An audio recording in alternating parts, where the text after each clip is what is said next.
En la antigua Mesopotamia había objetos aparentemente simples, pequeños cuencos de arcilla, casi del tamaño de un tazón de cereales. Pero esos cuencos no eran lo que parecían. Eran armas contra demonios.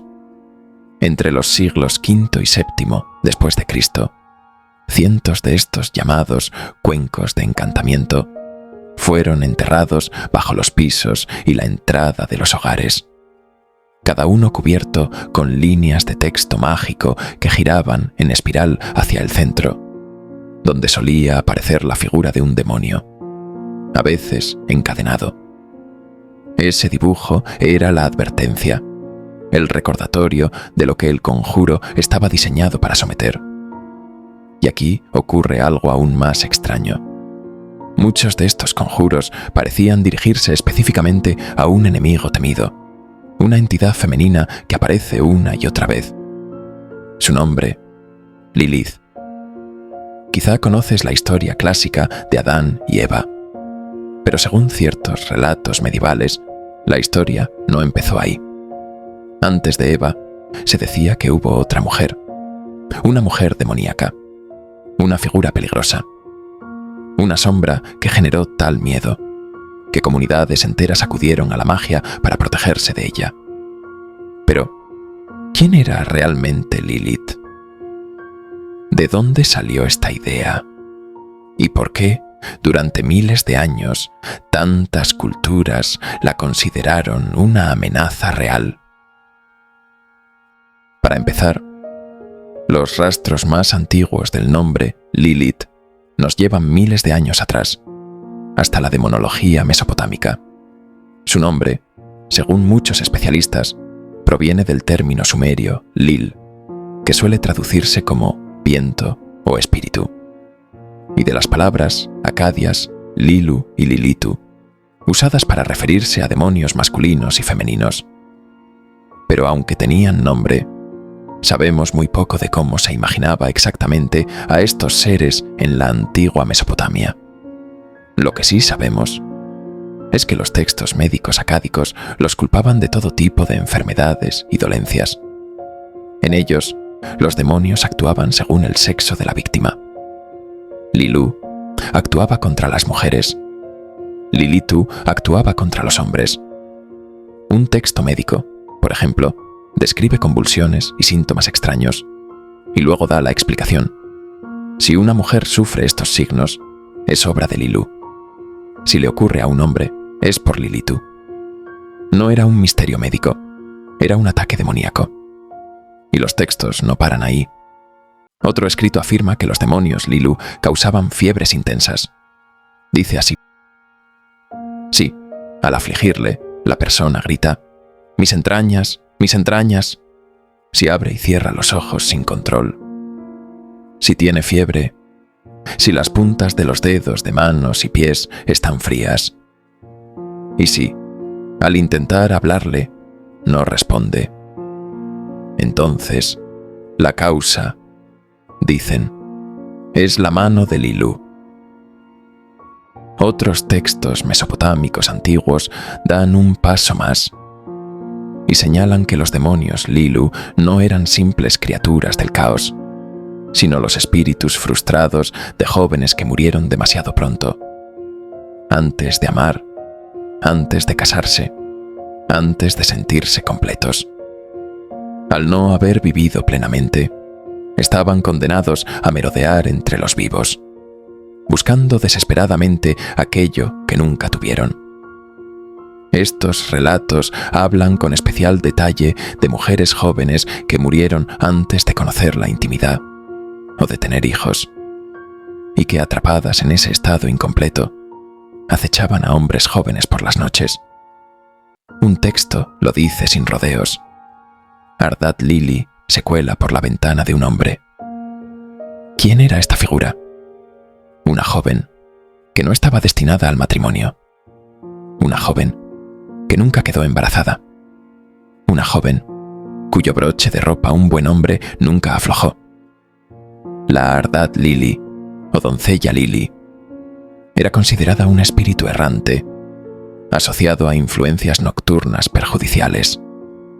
La imagen de estas entidades entrando por la ventana del dormitorio las convirtió en una especie de súcubo primitivo, demonios femeninos que seducían y atrapaban a los hombres mientras dormían. La investigadora Elise Zomer sostiene que estas entidades no eran otra cosa que la personificación demoníaca de celos asociados a lo íntimo, almas de hombres y mujeres que murieron sin haber conocido el placer y que por ello lo buscaban entre los vivos.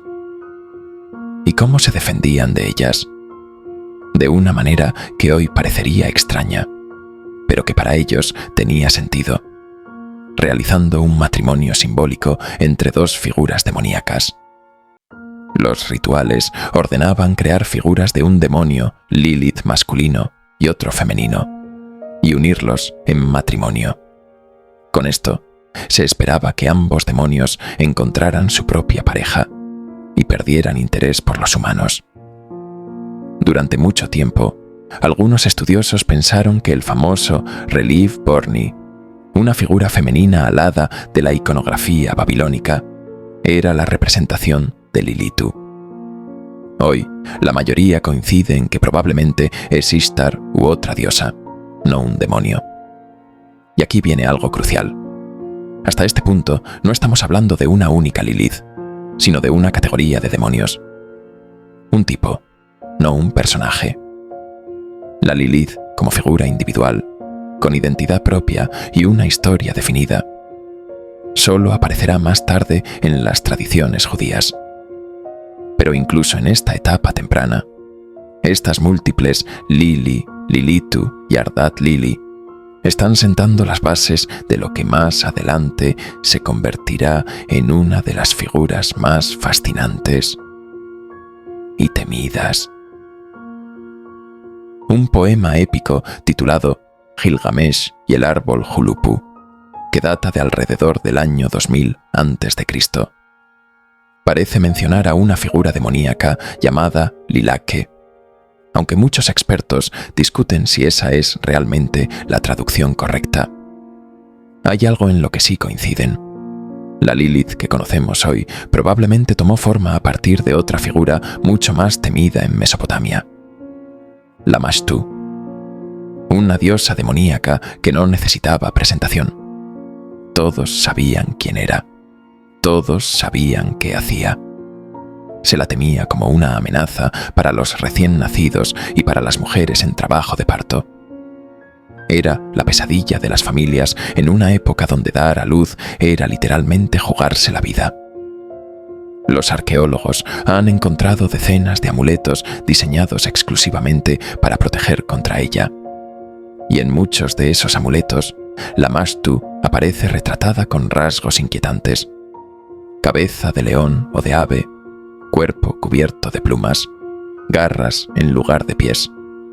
Una mezcla imposible entre lo humano y lo bestial. Sus conjuros antiguos no se andaban con rodeos. Detallaban, uno por uno, los peligros que la Mashtu traía a las madres y a los recién nacidos. Un antiguo conjuro asirio sobre la muerte fetal declara: así pues, en esta etapa temprana de la historia de Lilith, encontramos un fuerte enfoque en los peligros del parto y la infancia, que se encontraban entre las fases más peligrosas de la vida en la antigüedad. Y era verdad.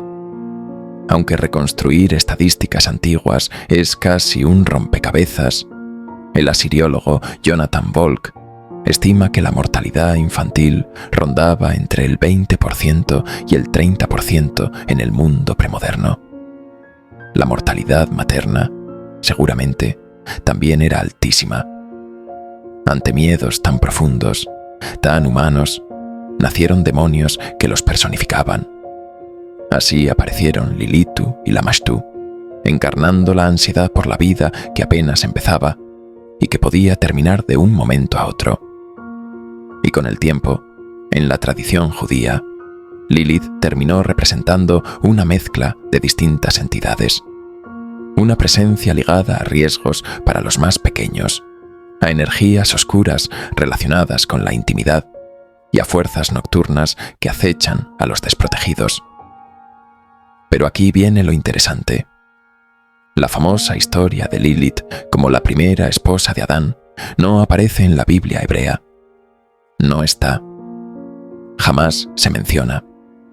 Lo único que encontramos es una sola referencia, una única mención en todo el texto bíblico. Está en Isaías capítulo 34, un poema donde Dios anuncia la destrucción de Edom, que terminará convertido en un desierto desolado. Y en medio de esa descripción sombría, el versículo 14 dice algo inquietante. Los gatos monteses se encontrarán con las hienas. Los demonios cabra se llamarán entre sí.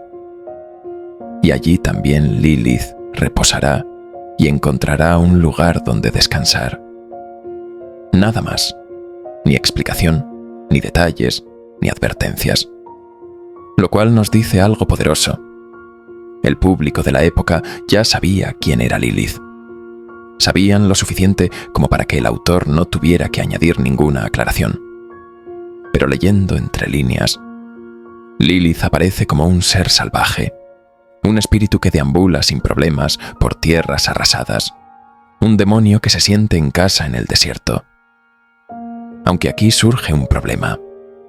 La traducción del término es profundamente debatida. Y este debate cambiaría el destino de Lilith para siempre. Algunos eruditos sostienen que la palabra Lilith no es el nombre propio de un demonio específico. Más bien, dicen que, igual que el Lilitu de la antigua Mesopotamia, se refiere a un tipo o clase de demonio. Según esta postura, debería traducirse simplemente como Lilith, con Le minúscula. Otros especialistas, en cambio, argumentan que Isaías 34:14 no habla de un demonio, sino de una criatura o ave nocturna, algo así como un búho. Y esta diferencia de interpretación queda a la vista cuando comparas las traducciones de la Biblia. La NBI habla de criaturas nocturnas, la ESV dice ave nocturna, y la Reina Valera lo traduce como búho chillón. Aunque la traducción de la NRSV refleja lo que hoy es la postura mayoritaria entre los estudiosos, vale la pena notar algo. La interpretación sobrenatural nació muy pronto. Cuando la Biblia hebrea fue traducida al griego, los traductores usaron un término que describía un tipo de centauro. Y en la traducción latina, esa misma palabra se convirtió en lamia, un monstruo de la mitología grecorromana asociada con leyendas en las que atacaba o amenazaba a los niños. Es decir, aunque hoy exista mucha incertidumbre sobre a qué se refería exactamente este pasaje, en la antigüedad, la idea dominante era que hablaba de una criatura sobrenatural. Quizá no un demonio específico, pero sí algo que daba miedo. Así, en las edades de bronce y de hierro, vemos emerger una figura recurrente, un demonio femenino, temido por representar amenazas contra los recién nacidos, enemigo de la fertilidad y de la maternidad. A veces concebido como una entidad singular, como la Mastu, y otras veces como una categoría más amplia. Esta figura terminaría entrando directamente en la demonología del judaísmo del Segundo Templo. Y aquí es donde Lilith, tanto como nombre propio como categoría genérica, ya aparece en los rollos del Mar Muerto. Escucha este ejemplo, un himno exorcista que dice: «Y yo, el sabio, entono la majestuosidad de su belleza para aterrorizar y confundir a todos los espíritus de los ángeles destructores, a los espíritus bastardos, a los demonios y a Lilith». En este texto, se invoca a Dios para ahuyentar un desfile entero de espíritus malignos. Los espíritus bastardos probablemente se refieren a la descendencia entre ángeles y humanos mencionada en el libro de Enoc. Y aunque aquí Lilith aparece como una entidad singular, el texto no da suficientes detalles para saber exactamente cómo la imaginaba la comunidad de Qumran. Otros rollos, sin embargo, dejan claro que algunos judíos antiguos seguían considerando la palabra Lilith como un tipo de demonio. Por ejemplo, si lees Isaías 34:14 en el gran rollo de Isaías, hallado en Qumran, verás el plural Liliyot, Liliths, lo cual sugiere que no hablan de un ser único, sino de una categoría completa de demonios. Pero más allá de esto, no tenemos mucha evidencia del período del Segundo Templo. Donde realmente empieza a tomar peso y definición es en los primeros siglos del judaísmo rabínico. El Talmud de Babilonia menciona a Lilith varias veces, y cada aparición la vuelve más inquietante. Allí se la describe como un demonio humanoide femenino, con alas, cabello largo y una presencia tan peligrosa que un rabino llegó a advertir: quien duerma solo en una casa será capturado por Lilith. Eso te da una idea del nivel de miedo que generaba. Pero lo interesante es que no solo los rabinos estaban preocupados. Volvamos a esos antiguos cuencos de encantamiento. Todo indica que las comunidades judías de Mesopotamia no veían a Lilith como un concepto teórico, sino como una amenaza real, cotidiana, lo suficientemente seria como para desarrollar rituales de protección contra ella. Aunque estos cuencos también los usaban mandeos y cristianos, la mayoría fue escrita en arameo judío babilónico, y las similitudes entre los textos rabínicos y los encantamientos son tan grandes que muchos especialistas creen que los propios rabinos pudieron haber participado en su composición. Estos objetos se encontraron en lo que hoy es el centro-sur de Irak y revelan que allí existió una gran comunidad judía en la antigüedad tardía, una comunidad que, aparentemente, recurría a los conjuros para mantener lejos a las Lilith. Muchos de estos textos son, sorprendentemente, documentos simbólicos de divorcio, rituales en los que el practicante se divorcia de una Lilith para romper cualquier lazo demoníaco. Uno de ellos dice: de este texto podemos aprender algunas cosas. Presumiblemente, un hombre llamado Hormizd estaba preocupado por los demonios de Lilith, por lo que encargó este cuenco para proteger su casa, a sí mismo y a su esposa.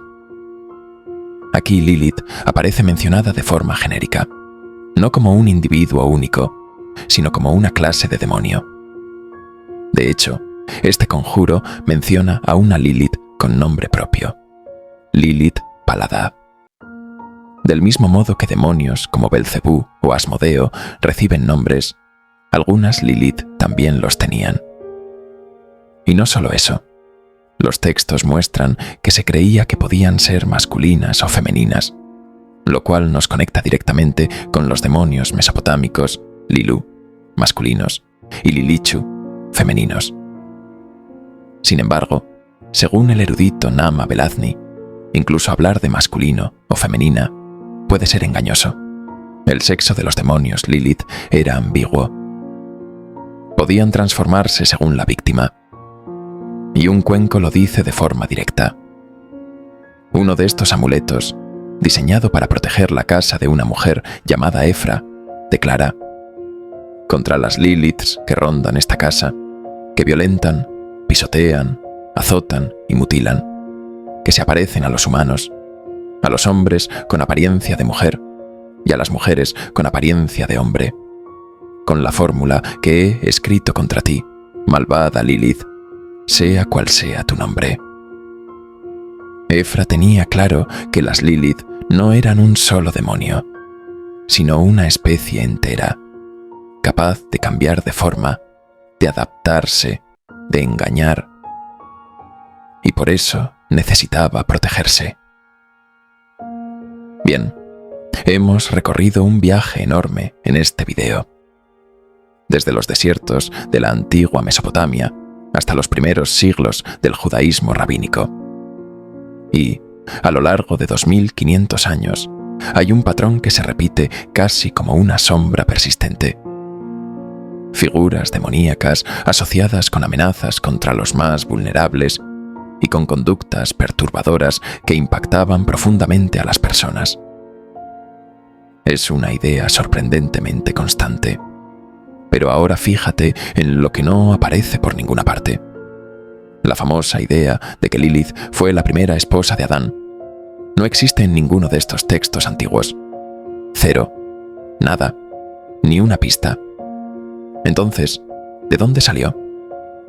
Este mito nace mucho después, ya entrados en la Edad Media, apareciendo por primera vez en un texto anónimo conocido como el Alfabeto de Ben Sira, escrito entre el siglo VIII y el año 1000.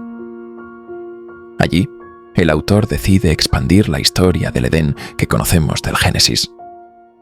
En esa versión, Dios crea a Lilith del polvo, exactamente igual que a Adán. Pero aquí aparece el quiebre. Lilith se rehúsa a someterse a él. Rechaza cualquier forma de subordinación y exige igualdad absoluta, y declara que ambos, hechos de la misma tierra, son iguales. Cuando Adán insiste en que ella obedezca, Lilith pronuncia el nombre inefable de Dios y huye volando hacia el Mar Rojo. 3 ángeles la persiguen para traerla de vuelta, pero ella no cede. Incluso cuando la amenazan con detenerla, Lilith responde: «Déjenme. Mi propósito es causar enfermedades a los bebés». Y es aquí donde aparece la raíz mítica de su reputación como una amenaza sobrenatural para los recién nacidos. El texto continúa añadiendo la explicación de por qué se usaban amuletos contra ella. Los ángeles llegan a un acuerdo. Lilith promete perdonar a los niños que lleven un amuleto protector. En esta narrativa, Lilith es presentada como una figura rebelde, peligrosa y antagónica a la maternidad, que da a luz a cientos de criaturas demoníacas y a amenazas dirigidas a los más pequeños según las creencias de la época. Ahora bien, ¿cómo surgió este relato? Aunque es evidente que se inspira en ideas antiguas, la conexión de Lilith con antiguos temores relacionados con la vulnerabilidad de los recién nacidos y con una visión distorsionada de la intimidad, y esas fórmulas rituales de divorcio para expulsarla. El detalle de que fuera la primera esposa de Adán proviene de una aparente grieta en el texto bíblico. Desde hace mucho tiempo, los académicos señalan que en el Génesis hay 2 relatos distintos de la creación, y por lo tanto, 2 relatos sobre la creación de la humanidad. Génesis 1 nos da una imagen directa y contundente. Dios crea a los seres humanos a su semejanza. Varón y mujer los creó. Pero luego aparece Génesis 2, y ahí la historia toma otro rumbo. Ahora vemos a Dios formando al hombre del polvo, dándole aliento de vida, y finalmente creando a Eva de la costilla de Adán mientras él duerme. 2 relatos, 2 secuencias distintas. Y para muchos eruditos judíos antiguos, 2 posibles mujeres. Aquí es donde surgió la necesidad de armonizar lo que parecía una contradicción. ¿Y si la primera creación femenina, la de Génesis 1, no era Eva? ¿Y si se trataba de otra mujer? Así nació la idea de que esos pasajes describían a Lilith y a Eva. Y aunque hoy esta versión se ha popularizado a nivel global, la historia de Lilith no se detuvo ahí. Siguió evolucionando durante siglos, adquiriendo capas nuevas, cada una más fascinante que la anterior. En la Edad Media, Lilith entra a la mística judía por la puerta grande, la Cábala. Allí se multiplica en relatos y funciones. Entre ellos, uno especialmente llamativo, su asociación con Samael una figura comparable a Satanás en el cristianismo. Según esta tradición, Samael no sería un segundo esposo, sino su pareja primordial, su contraparte oscura desde el origen mismo. Como explica el estudioso Joseph Dunn, esto crea un paralelismo inquietante. Así como Adán tiene a Eva, Samael tendría a Lilith. Dos parejas, dos polos, dos fuerzas enfrentadas. Pero la mayor transformación de Lilith no ocurrió en la antigüedad, sino hace apenas unas décadas. En pleno siglo XX, Lilith dejó de ser una figura temida para convertirse en un símbolo de fuerza. Pasó de demonio maligno a emblema del feminismo de segunda ola. Independencia, rebelión y resistencia frente a cualquier forma de sometimiento. En 1976, un grupo de mujeres judías decidió adoptar su nombre para una nueva revista que buscaba elevar las voces feministas dentro del judaísmo. La llamaron Lilith. La portada del primer número lo decía todo. Una supermujer judía equilibrando 1000 roles: embarazada, erudita, doctora y hasta sirviendo sopa de pollo, mientras caminaba por la cuerda floja con una seguridad casi sobrenatural. Ese mismo número se hizo una pregunta esencial. ¿Por qué llamarla Lilith? ¿Puede Lilith ser un modelo positivo para las mujeres judías? Para ellas, la respuesta era sí. Lilith ya no era la bruja salvaje y vengativa. Era una figura poderosa, firme, que se negaba a colaborar con su propia opresión. Aquello que antes era considerado malvado, su autonomía, su rebeldía, su rechazo a someterse, fue reinterpretado como virtud. Y esta nueva Lilith no tardó en trascender fronteras. Hacia finales del siglo XX, su imagen renovada inspiró a comunidades más allá del judaísmo, encontrando un eco profundo en los movimientos paganos contemporáneos, donde se convirtió en un símbolo místico de poder femenino. Haz una búsqueda rápida en YouTube y te darás cuenta de algo sorprendente.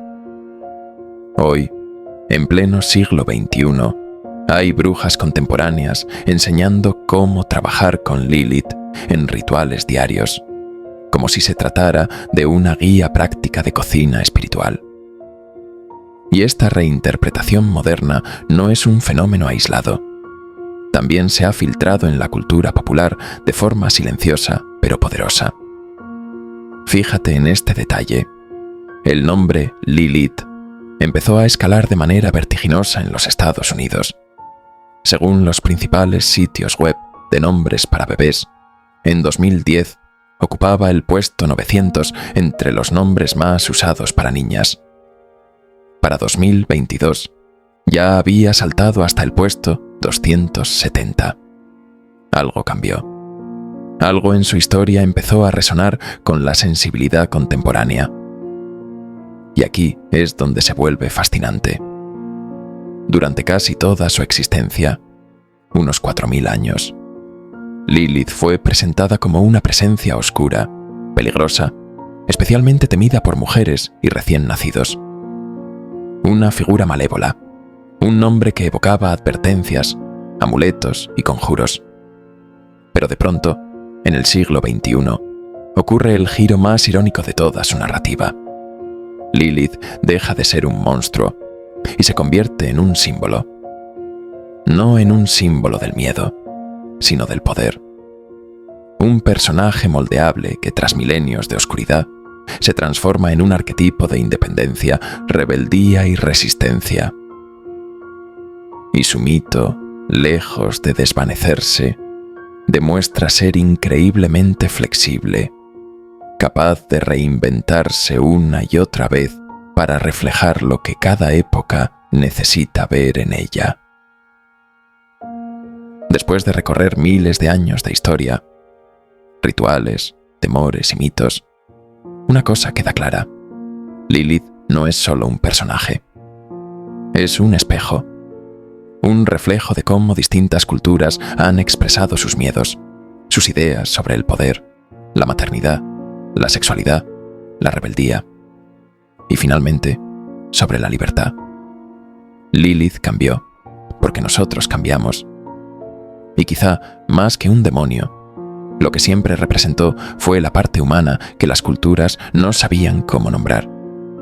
El temor a lo desconocido y el valor de desafiarlo. Así que, si algo nos deja claro su historia, es esto. Los mitos no mueren, se reinventan. Y cada generación decide qué significan. Y antes de cerrar este viaje por mitos, demonios, misticismo y revoluciones culturales, déjame decirte algo.